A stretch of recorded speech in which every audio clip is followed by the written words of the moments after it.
Welcome to Overcaffeinated and Out of Effs, the podcast for burned out, career-minded moms who are ready to stop pretending everything's fine and feel like themselves again. I'm your host, Christy Gamir, burnout coach for moms, licensed therapist, and mom of two. And I'm here to help you reclaim your energy, your identity, and your peace of mind. Whether you're lying awake thinking about the 87 things you didn't get done, or silently resenting the people you love most, this is your space to feel seen, supported, and not so alone. So grab your coffee, hot, cold, or day old, and let's get into it.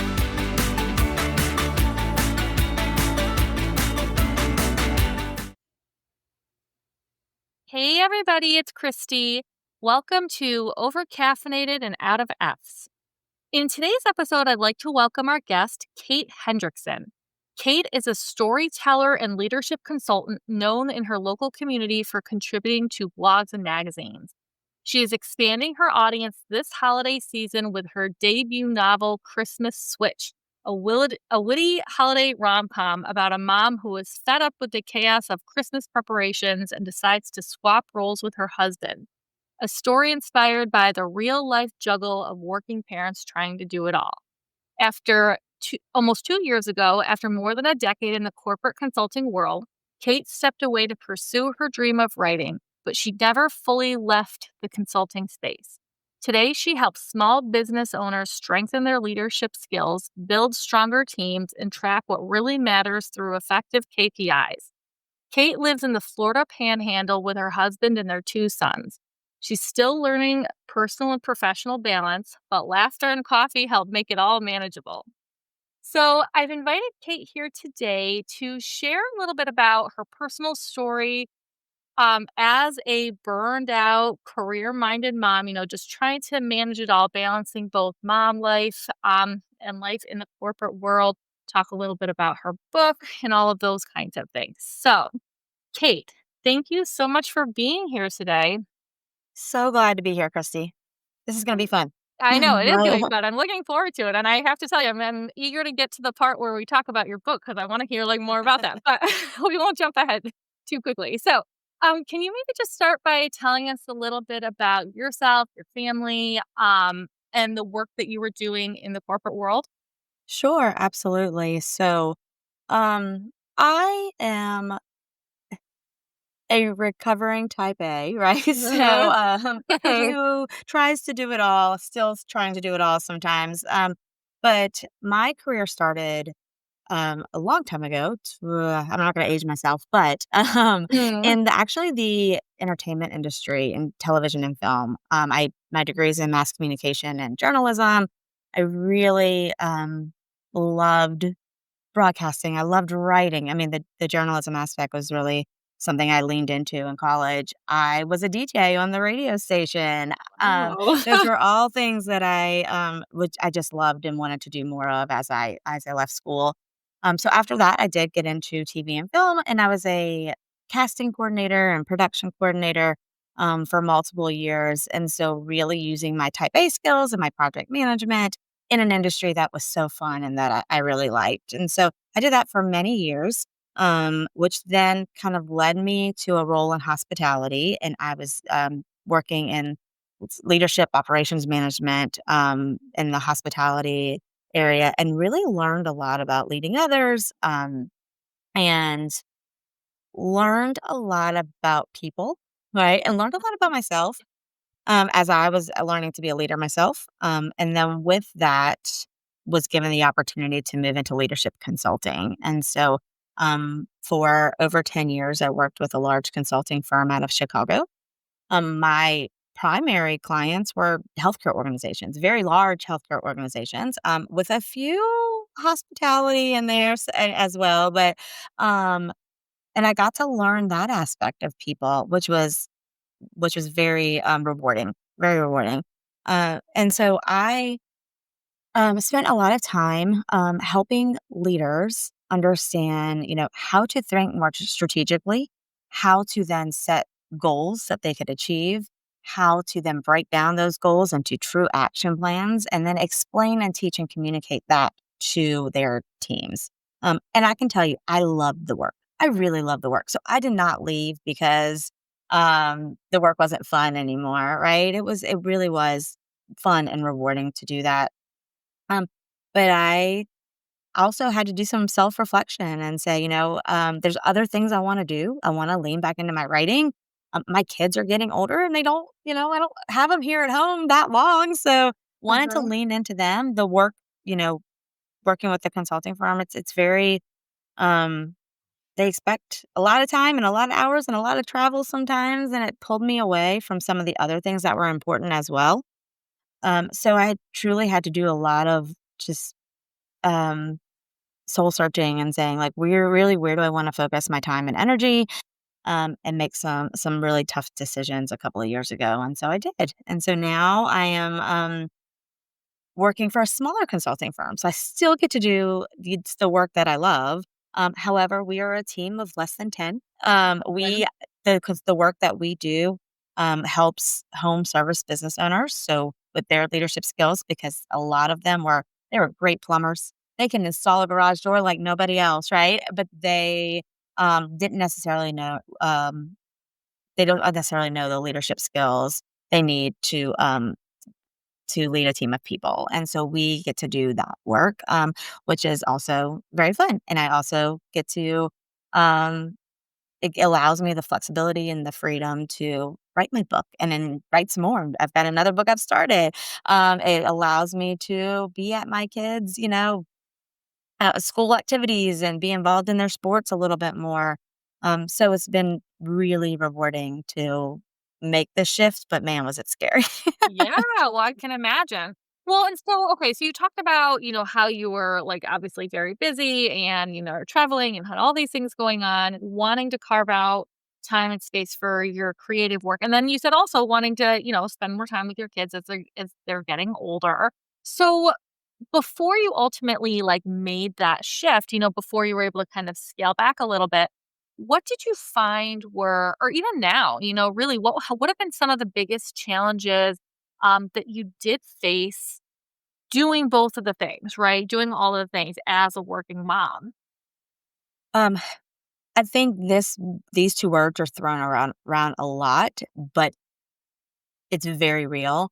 Mom guilt. Mom guilt is so real. Yeah. Um, that feeling when you miss something that was important to your child because you've gotta do something else and be somewhere else, and they don't quite understand why you had to miss, even if it's a very valid reason that you had to miss something, man, that hurts. It hurts a Mhm. lot. So, I find that was a big challenge for me. My kids are very resilient, and they were not happy when I needed to miss something, but they typically came around and understood, why I had to miss something. But it doesn't mean it was any easier. And Yeah. I still miss stuff. I mean, I still miss stuff, but I don't have to miss as much, and I get to prioritize a little bit differently and a little bit more now. I think the other biggest challenge is that time management skill, because everybody needs you, a little piece of you, all the time, right? And so your family needs you, your profession, your work needs you, you personally need to find time and carve out time for yourself. You have friends and other relationships that, either are kind of put on the back burner sometimes, or, um, you're having to then make additional choices and miss out on other things because you're trying to also lean into those, friendships and relationships. So I think the time management piece was a big challenge for me and trying to make everything happen. And what ultimately ended up happening is I was the one who suffered, right? Like, so Mhm. I didn't do some of the things that were important to me sometimes because I was doing the things for everybody else. So that was another big, big challenge while I was trying to live all the lives and do all the things. Mhm. Well, and I'm curious, as you're talking about all of that, did you ever personally experience, burnout? And if so, how did you know that that's what it was separate from, maybe normal, quote unquote, normal stress? Uh, yeah, absolutely. So what I found was, I will say, when I decided to leave, my husband and I did not just it wasn't just I woke up one morning and said, "I'm done, I quit," right? Like, there was a lot of thought, a lot of conversation put into making that decision. And so it was probably about a year, year and a half before I actually left that those conversations started to say, something's this isn't I don't know if this is right for us anymore. I don't know if this is right for my family anymore and for, our relationship anymore. And I think some of the signs I noticed that I was getting to a point where I was really burnt out, Mhm. was I wasn't enjoying the work as much. Now, while I still enjoyed it, there were pieces and elements of it that I just found, um, I had a negative outlook. And so I found that we would bring in new team members, and I was always the biggest one to say, I want you to feel part of the team. I want you to, feel like we want to hear your thoughts and what you have to bring to the table. And we're so excited to have new team members." And I kind of found myself with more of a negative outlook for a little while. And we bring on new team members, and they'd have ideas, and I go, we've tried that. And I was like, what am I doing? That's not who I am. And so I found myself starting to do those types of things and have that mindset, or I was indifferent. Sometimes they would make changes, within the organization or within my team, and I just didn't care. And I Mhm. thought, Yeah. that's a problem. That's a real problem that I'm, internally feeling these things. And I couldn't snap myself out of it. It wasn't just a phase. It wasn't just I'm in a slump right now. It Mhm. was continuous for a extended period of time. And so while I still love members of my team, I still enjoyed working with my clients. There were aspects of things that I found about I wasn't liking about myself Yeah. at work, right? And so I really think that was what made me feel like I need to make a change and I'm feeling burnt out. Well, and I was gonna say, yeah, it sounds like, these were things that you were starting to notice. It wasn't just like one thing. It was Mhm, like gradual over time, which is typical for burnout, right? Because burnout is different from regular stress, which is more temporary, it's more situational. Burnout is going to, affect people. It is. It's going to happen over time, as a result of unresolved, unmanaged stress, so mhm. that makes sense. So it sounds like being aware of that, being able to reflect on that, having those conversations with your husband, it sounds like over time, eventually you realize like, okay, something needs to change. I have to Yeah, do something change. differently. Yes, yes, Okay. absolutely, and wasn't easy. Yeah, It no. was definitely not easy. I remember the morning I had that conversation with my leader to say, It's time, I'm, gonna step away." I think I was terrified. I mean, I was probably Yeah. shaking, because it was a huge, huge step for us, so, um, Yeah, those conversations are never easy. never Not at easy, never all. easy, no. No, no. Well, so one of the other things that you had mentioned earlier, because you were talking about some of the biggest things that were really affecting you were like the mom guilt and the time, right? So Mhm, coming back to that guilt, because to your point, something I think we all experience to some degree, we all know what that feels like. And you were talking about, how your kids were kind of affected by it and how you would help them and have those conversations. And usually they would come around. And I'm curious about for you specifically, right? So not just for them, which obviously that's important too, but also like how did you handle any feelings of either fear or guilt or anything like that that came up for you when you decided that you wanted to take a step back and make a change? so one thing I promised myself when I had that very last day of work and I, set back the computer and, like, I Mhm. was set back the phone, and I was like, "I am truly done." I promised myself one thing, and I said, "I am not going to think about work. I'm not going to think about looking for another job. I'm not gonna think about networking for 3 months." And Oh. we specifically planned that I left right before summer break started for my kids.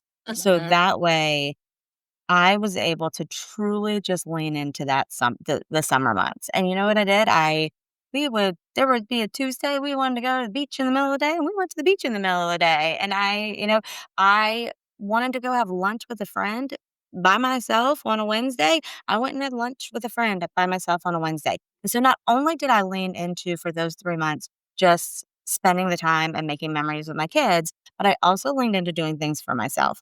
And every time it would creep in my mind, like, I've gotta start figuring out what's next. I've gotta start figuring out what's next. I would remind myself, I've got another month or I've got another 2 months, whatever that 3 month, wherever I fell in that 3 month period, I will allow myself to start thinking about it again at that point. But for these 3 months, I am going to do all of it. We're going to have dinner. I think I went and met a friend a couple hours away, and we did a couple nights in a hotel um, on a Tuesday, Wednesday in the middle of the week. Like that was Mhm. unheard of. I wasn't doing that Yeah. before. And so that was, I think, how I handled a little bit of the fear, the am I making the right choice for my family? Am I making the right choice for me? Like a little bit of that second guessing myself. I gave myself a window of time where I wasn't allowed to think about it. Um, Well, it sounds like and you took the pressure off yourself. It sounds like did. you gave yourself, just a chance to really, like you said, lean into the summer months and not pressure yourself to immediately jump right into the next thing. Yep. You know what I heard a lot? I would, tell friends what I was doing, and man, I would hear, "I'm so jealous. I'm so jealous. I want to do that. I'm so jealous." And I thought, and that made me feel good. Like I'm doing something right, right? I'm doing something right. And so I did. Um, spent that time doing all the, all the fun things. And then when my 3 months was over, the kids were back in school at that point, and and had still had a couple of weeks or so that I let myself to still, I'm just gonna now take care of my own mental health and my own, needs for a couple of weeks while they were back in school. And that's when I picked my book up. So I'm gonna rewind for just a second. About 3 years before, or maybe 2 years before I left, I had to be out on medical leave for about 6 weeks, and I Mm. was stuck on a couch, and I started Mhm. writing my book. And then I went back to work, and that went into a cabinet somewhere. Like, I Mhm. didn't even look or think about my book again at that point, which was also like, oh, like I was really enjoying this for me. And then I didn't touch it for 2 years. So then when the kids went back to school, I picked it back up again and started to write again. And it, it was so fun. And I even actually kind of shifted. I started to write the story that we'll talk about later. I started to write that. And then I went, oh, do I want to write this story some more? And then I started writing something else. And then I went back to that story. But I just like started writing again. And then when I hit that 3 month point, I looked at everything, right? I looked at where are we financially? Like, are we where we thought we would be? Are we doing okay? I looked at my own happiness. Like, am I happy with what I'm doing right now? Do I feel like something's missing? So Mhm. I really did, while I had to self reflect before I left, I then now I make it like kind of a regular thing every 3 or 4 months. I'm thinking through, is this still where I want to be? Is this still what I want to be doing? That might be excessive every 3 to 4 months, but it's nice to, allow yourself that time, right? Well, no, and I love that you do that so regularly. I mean, 3 or 4 months, it sounds like that's what works for you, but I love the fact that it's not like you did the self-reflection, you made some changes, but then it wasn't like, "Okay, and now I'm done." Right? It Right, sounds like you're right. really reevaluating because life is constantly moving, right? Things are constantly happening and things are shifting and changing, and so I like that you are constantly coming back to just sort of reevaluate to kind of see where you're at. So you kind of decide if you want to keep moving forward with what you're doing or if you want to do anything else differently. Mhm. And what I found, what surprised me from that is I personally found I don't like not making money. I didn't anticipate that. I thought, we're okay. We'll be fine. We know we've crushed the numbers. We've done all the things. We planned for this. We planned for this for a year and a half. Like we are good. And then when it came down to it and I had not contributed financially to our household, it was just something that wasn't for me. I know everybody's gotta do their own thing and what's right for them, and I zero judgment zone for whatever makes sense in your life. I just found it made me a little I don't know, I just didn't like it. Uh-huh. Um so I said, "I wanna find something that will fulfill me that way just a little bit. I don't need to be back full time. I don't need to be back I don't need to make a quick decision to jump back into a big corporate role again. Like, I don't need to do Mhm. that. But I do need to start just looking and seeing and figuring out what's out there." And I found this consulting company that I'm working for now. And in the beginning, they just needed some extra hands, some extra help, about 10 hours a week. And I went, that's exactly what I'm looking for, right? Like Mhm. sometimes when what you're looking for and what you needs just starts to come together. And so that's what I did for another probably 6 months after that. I worked with them in a very small capacity because it was like it made me feel like I was fulfilling that need for me, but at the same time, I still was, like, at the school events, and I was still leaning Mhm. into, like, finishing my book, and I was really writing a lot at that time and editing and getting through learning that process. I had hired a book coach who was walking me through each piece, and so, um, I was able to find what I needed, and sometimes I think it's hard to realize, like, you will find what you need when you need it and how you need it, and I did. Well, and one of the things that I, talk to a lot of moms about is just this idea of success, right? Because, we all want to feel successful, but what that means and what that looks like is going Mhm. to be different for everybody. And again, maybe going to change as our lives change. It's not always going to look the same. And so, your own personal definition of success and what that looked like, whether at work, whether at home, everything, your whole life. I'm curious, like, how did that maybe change for you once you did start to do these things differently? And were there any mindset shifts that you noticed that, that played into that or that helped with that? I think as I was able to lean into some of the other interests that I have, so, the writing, but also, some of the activities with my kids or friends or family, the need for me to continue to climb that corporate ladder, it lessened a little bit, right? And so when I was in it, when I was in the moment, when I was working with the company, I was like, what's next? Can I get to the next step? Get to the next step, get the next promotion, get the next, whatever it may be when I was in that environment and in that moment. And when I was able to step back and lean into some other things, that those priorities shifted for me. Um, and I'm not saying I'm never going to go back to the corporate world Mhm. either, Yeah. because Yeah. there's a lot to be said um, about being able to help on a big scale, on a big stage, right? Like, you mean I got to help lots of people and it was really cool. But I don't know where, what 5 years might look like or 10 years might look like for me.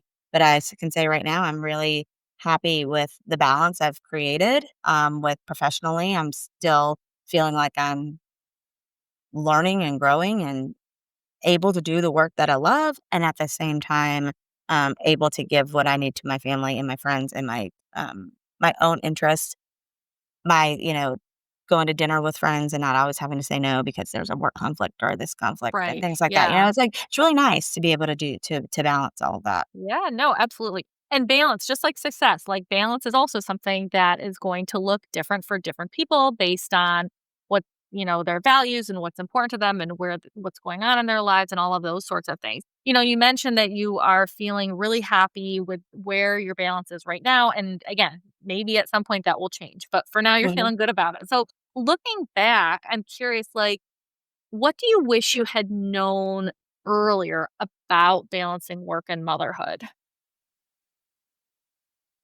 I think Um, I think I wish I would have known more or been more intentional about stepping back for reflection. Like Okay. I didn't always do that, and that came over time. I feel like my husband and I started probably 5 or 6 years ago using some of the tools and tricks I had learned professionally around goal setting and management and carving out time for ourselves to do a quarterly check-in where we go to lunch and I typically have my spreadsheets ready and I'm like, this is where we are financially. This is where we are um, relationship-wise, you and I. Like, have we had a date night in a while? I don't know. When was the last time we did that, right? And, like, just intentionally thinking about, "Oh, we're due." We would talk about things with the kids. We would talk about how are we contributing to our community, have we volunteered anywhere or done anything that we feel like we're giving back a little bit? So we had all of these, categories that we would take a look at, and I truly had to have it on a spreadsheet that we look at Mhm. every 3 to 4 months or so.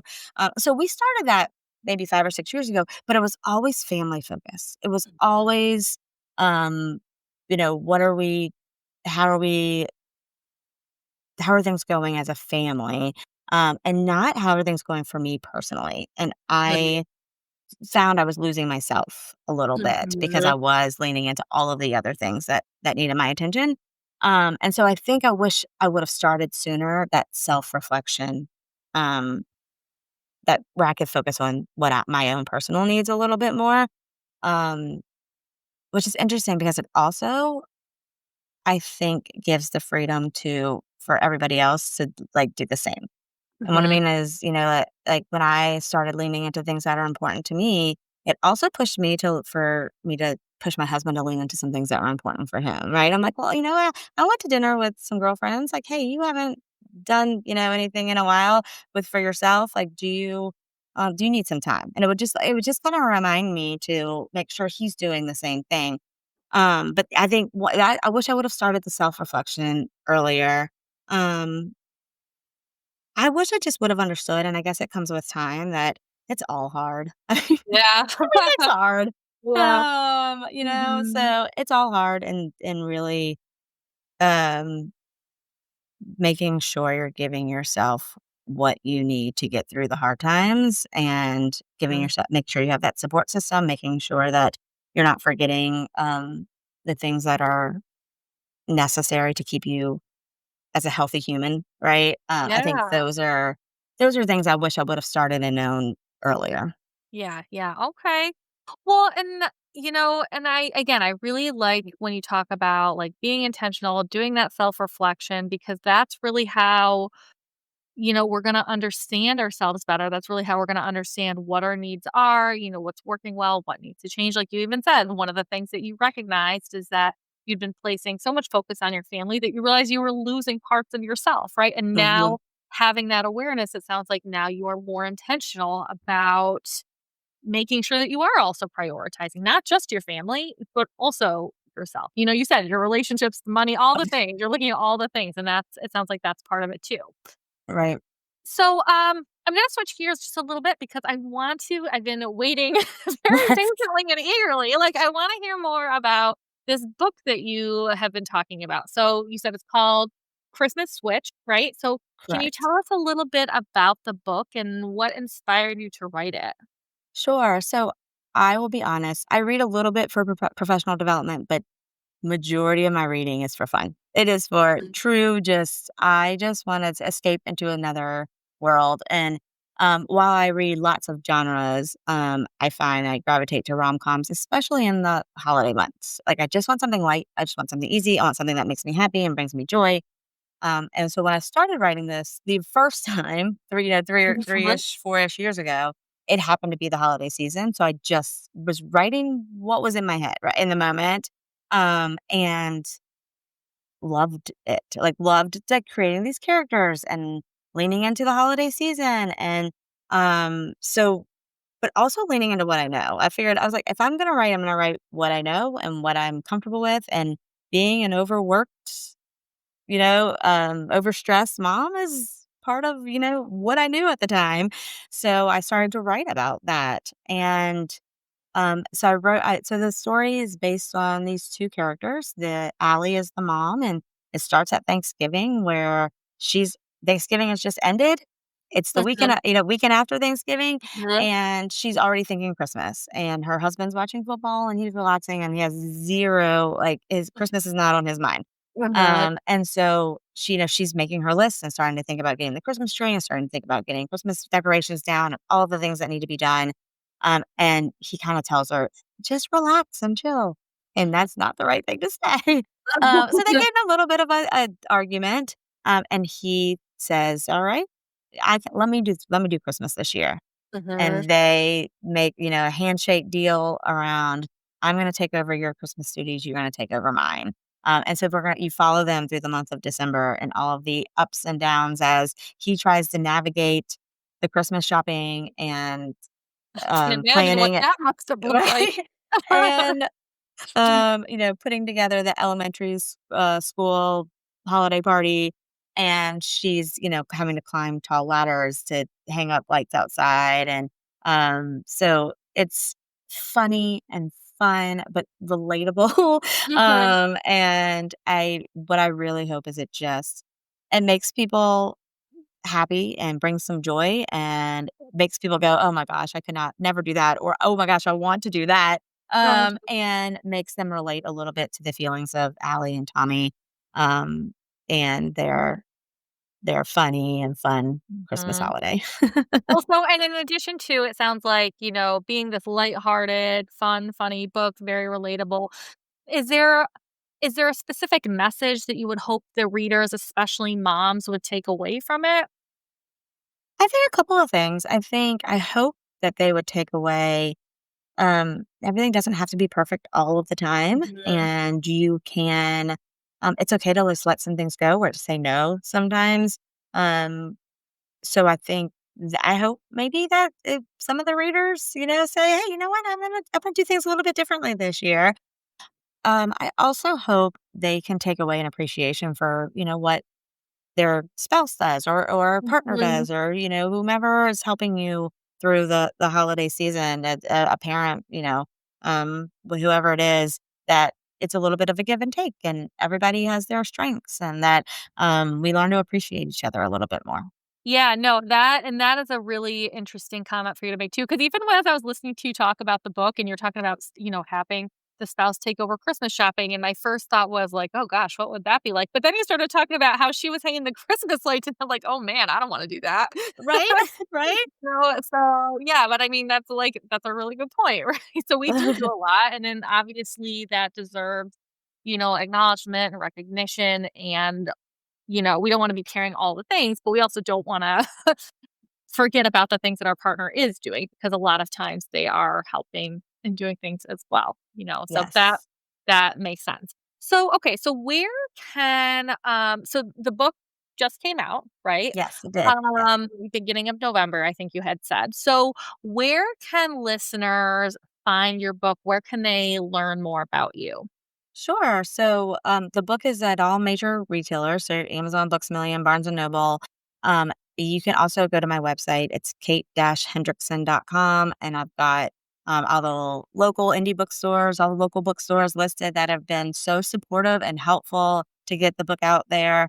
And the website also has places where you can hear podcast recordings, you can connect with me. So, I think the website's probably the best place that you can get all the links and get access to everything, but also your major retailers, have it as well. Okay, great, great. And so, as always, for those listening, I will include that in the show notes so people can find it, can find you. So then before we wrap up for today, if you could leave the moms listening with one final message, one final piece of advice, what would it be?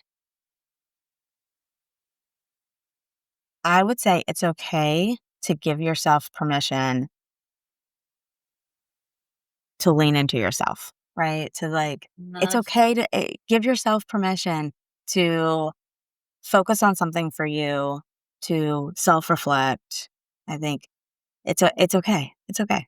It is okay. It is okay. Mhm. Absolutely. Well, thank you for that. Thank you for all of this. And again, just thank you so much for being here. I really appreciate it. I'm sure you are very busy and your time is precious. So I do appreciate it. And as always, for the moms who are listening, if any of this resonates, if anything we talked about today is helpful for you, I ask you and encourage you to please share this podcast with other moms that you could use some additional support, because we're all in this together. Absolutely. Thanks, Christy. Yeah.